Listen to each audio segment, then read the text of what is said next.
صباحكم فل. كمون، هنجهز مية سلق الكرنب، ملح. أول ما هتغلي المية هنسقط ورق الكرنب بتاعنا.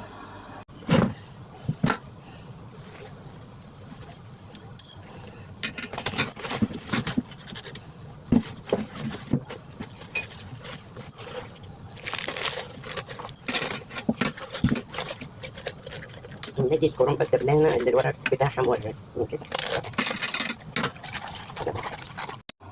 وعلى المية السخنة اللي بتغلي بالملح والكمون حطينا الكرنب بتاعنا قلبة والتانية، وهطلع ورق الكرنب على طول. أنا مش بدوب الكرنب في السلق بتاعه عشان ياخد تسوية حلوة مع الرز، يعني لو سلقنا الكرنب جامد هيتهري في التسوية قبل الرز. وعلى المصفى ونطلع ورق الكرنب يتصفى. نخلص سلق وارجع لكم بتوضيح.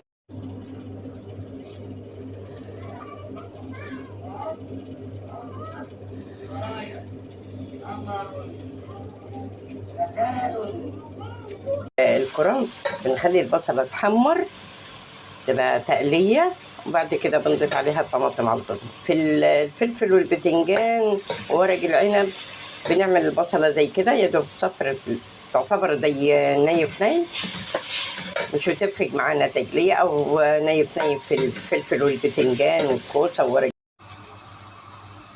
أنا هنا كنت مفرزة طماطم صلصة، ضرباها ومصفياها ومسبكاها على النار، طلعتها من الفريزر على طول عشان اضيفها على البصلة بتاعتي الكرنب. ما فيش وقت ان انا اجيب الطماطم واعصرها واصفيها واسبكها، لا انا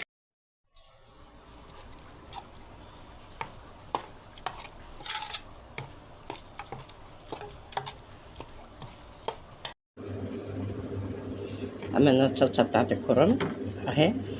ضفت الخضرة، الشطة، التوابل، فلفل وكمون وكزبرة اهو.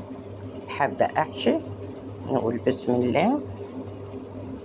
انا برص عادة الورق بتاعي املى الصينية مرة واحدة وابدأ اقلب.